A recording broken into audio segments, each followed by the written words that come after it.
I have this quote here from Triple H that you just referenced, so let's talk about this because a lot of the listeners may not be aware of it. From an interview on the Ringer podcast about blood. The world has changed. The world has evolved. I don't think it's necessary. If we have talent that gets cut, usually you see them roll out and they'll get looked at to make sure there's nothing dangerous. I'm just of the opinion right now, given the state of the world and the pandemic, and at the end of the day, what we do is dangerous enough without intentionally making it more dangerous. Yes, we did, and it says here in parentheses, bleed. We did bleed for a long period of time, but we've changed that practice, and it's irresponsible to go back. Look, when you have guys and women performing at the highest of levels, I feel like I spend more time talking them out of stuff than I do talking them into something. I've done this for years, and as you're sitting back there behind the TV monitor, watching this go down, you're holding your breath the whole show. I feel like there's always a risk to reward ratio. It is so big that people are going to walk away from this with that vision implanted in their mind, and they're never going to forget it.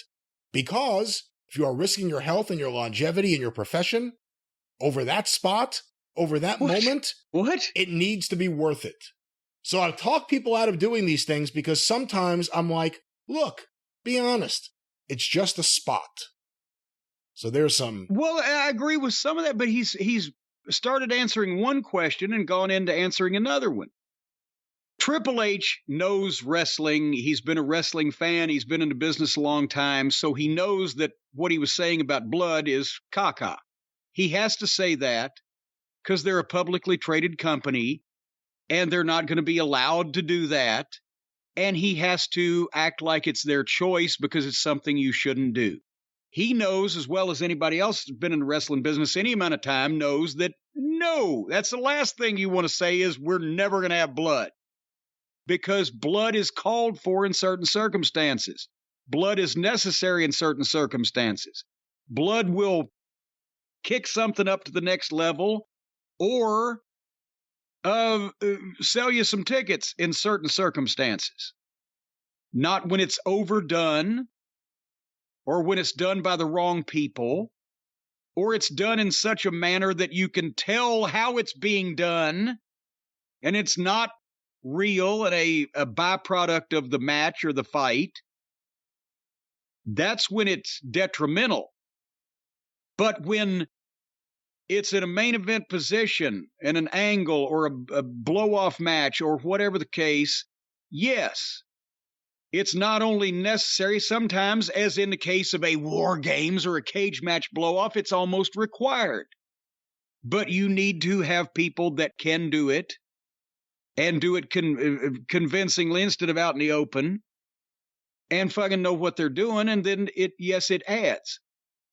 But again, that will, there's nothing phonier or worse or in worse taste. You can talk about silly, phony wrestling or the comedy bullshit, but there's nothing worse than the garbage deathmatch wrestlers because they are obviously right out in front of everybody cooperating with each other to really legitimately bust and or slice each other open. I can't think of a stupider, more unsavory, repugnant fucking act to do. I can't imagine why anybody, anytime it's done on television, they're not automatically kicked off or whatever. I can't imagine the crowd of mutants that goes and pays money to see these fucking fat, bald, sloppy, tattooed fuckwits that work at a goddamn gas station rip each other up with broken glass and barbed wire. No talent, no skill, no art. So yes, blood of the wrong kind in the wrong place done by the wrong people is the absolute worst thing in wrestling right now. But blood done by the right people in the right circumstances is indispensable in wrestling. And that's another reason why that it looks so fucking soft and pussy-ish today, because everybody's concentrating on doing fucking round-off cartwheels instead of figuring out how to get comfortable with the blade.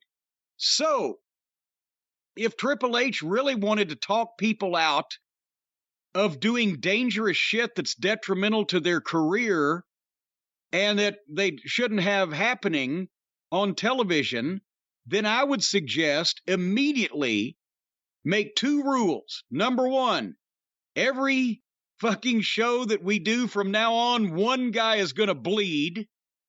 And 2, not a single solitary son of a bitch of y'all is allowed to go through another fucking table. Because if you really wanted to fucking protect people's health and well-being, then you would be eliminating the bumps through the tables, whether on the floor or in the ring, or the goddamn ridiculous, repetitive, over and over Paul Bunyan shots with the chair. One good shot with a chair over the head in a working fashion, guy goes down, don't get hit again. Or he can be there on his fucking hands and knees and let somebody rearrange his spinal column with 12 of them. Fuck. So you ask me, hey, Cornette, you want to come off the top rope and go through that table, or you want to get some fucking juice? Give me the goddamn blade. I'm not going to fucking hurt myself. I'm not going to cripple myself. Furniture don't work. But if you know how to use a blade, it does. I end my statement.